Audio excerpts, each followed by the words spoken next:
శివరాత్రి పర్వదినం ఉపవాస జాగరణలతో కూడి మిగతా పర్వదినాల కన్నా కొంత భిన్నంగా కనిపిస్తుంది. రాత్రిపూట పూజాధికాలు జరపడం ఈ పండుగ రోజు చూస్తాం. బిల్వ పత్రాలను, రుద్రాభిషేకాలు, రుద్రాక్ష మాలధారలను, విభూది ధారలు శివరాత్రి నాడు శివుడికి ప్రీతి కోసం భక్తులు చేస్తూ ఉంటారు. అయితే కేవలం ఇలా ఏదో పూజలు అభిషేకాలతో శివుడికి అర్పించి మళ్ళీ యథావిధిగా ఆ తర్వాత రోజున జీవితం గడిపేయడమే. మరి ఈ పండుగ వల్ల ఏదైనా ఇతర ప్రయోజనం ఉందా అని కాస్తంత హేతుబద్ధంగా ఆలోచిస్తే ఉన్నది అనే సమాధానమే కనిపిస్తుంది. ఈ సమాధానానికి ఉదాహరణగా లింగ పురాణాల్లో ఒక చక్కటి కథ ఉంది. ఆ మహాదేవుడే చెప్పిన కథ ఇది. సాక్షాత్తు ఆ పరమేశ్వరుడు శివరాత్రి వ్రత ప్రభావాన్ని పార్వతీదేవికి ఈ కథ ద్వారా చెప్పాడు. పూర్వం ఒక పర్వత ప్రాంతంలో ఒక బోయవాడు ఉండేవాడు. ఉదయాన్నే వేటకు వెళ్ళడం, సాయంకాలానికి ఏదో ఒక మృగాన్ని చంపి దానితో తన కుటుంబాన్ని పోషించడం అతడికి దినచర్య. అయితే ఓ రోజు ఉదయమే వెళ్ళిన ఆ బోయవాడికి చీకటి పడే వేలైనా ఒక జంతువు దొరకలేదు. దాంతో అతడు నిరాశగా ఇంటి ముఖం పట్టాడు. అలా వస్తూ ఉండగా అతడికి దారిలో ఒక సరస్సు కనిపించింది. రాత్రిపూట ఏదైనా జంతువు అక్కడికి నీళ్లు తాగడానికి వచ్చి తిరుగుతుందని, అప్పుడు దాన్ని సంహరించవచ్చని అనుకుని ఆ సరస్సు పక్కనే ఉన్న ఒక చెట్టు ఎక్కి కూర్చున్నాడు. తన కంటి చూపుకు అడ్డంగా ఉండడంతో ఒక కొమ్మ ఆకులను తుంచి కింద పడేశాడు. ఆ బోయేవాడు ఊతపదంగా శివ శివ అంటూ ఉండేవాడు. అలా అనడం మంచో చెడో అతడికి తెలియదు.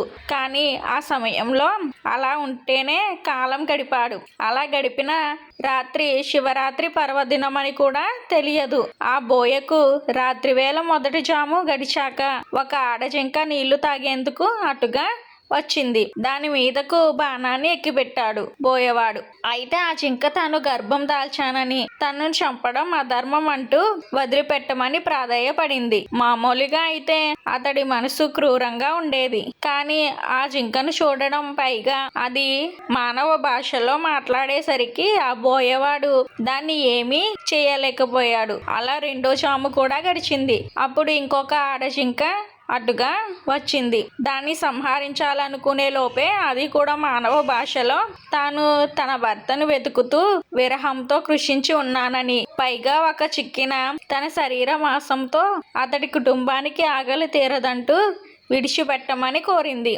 ఒకవేళ మరి కాసేపటికి ఏ జంతువు దొరకపోతే తానే తిరిగి వస్తానని, అప్పుడు సంహరించుకోమని వేడుకుంది. మొదటి కడిబడిన ఆడజింక కూడా అలాగే పలికిన సంగతిని గుర్తు తెచ్చుకుని బోయ ఆశ్చర్యపోయాడు. మూడో జాము గడిచేసరికి ఒక మగజింక అతడికి కనిపించింది. దాన్ని బాణంతో కొడదామని అనుకునేంతలోపే ఆ మగజింక కూడా మానవ భాషలో మాట్లాడింది. రెండు ఆడజింకలు ఇటుగా వచ్చాయా అని బోయను అడిగింది. బోయవాడు వచ్చాయని, తనకు ఏ జంతువు దొరకపోతే ఆహారంగా తామే వస్తామని కూడా చెప్పినట్లు బోయవాడు మగజింకకు చెప్పాడు. అప్పుడు ఆ మగజింక అయితే ఆ రెండు జింకలను ఒకసారి చూసుకుని వస్తానని, అప్పుడు తనను సంహరించమని పలికి వెళ్ళింది. ఇంతలో నాలుగో జాము కూడా గడిచి సూర్యోదయ సమయం దగ్గర కావస్తుంది. బోయేవాడు తనకు మాట ఇచ్చి వెళ్ళిన మూడు జింకల కోసం ఎదురు చూస్తూ చెట్టు మీదనే కూర్చున్నాడు. అయితే ఇంతలో మరొక జింక దాని పిల్లలతో పాటుగా అడ్డుగా రావడం కనిపించింది. విల్లు ఎక్కిపెట్టిన బోయవాడితో ఆ జింక కూడా తన పిల్లలను ఇంటి దగ్గర విడిచి వస్తానని, అప్పటిదాకా ఆగమని పలికి వెళ్ళింది.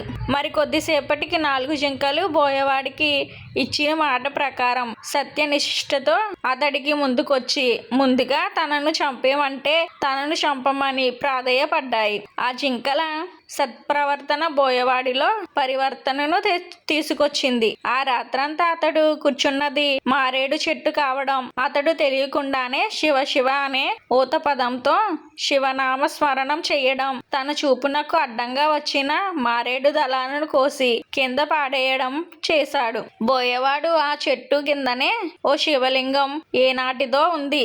ఆ శివలింగం మీద అతడు వేసిన మారేడు దళాలు పడ్డాయి. అది మారేడు దళ పూజ ఫలితాన్ని ఇచ్చింది.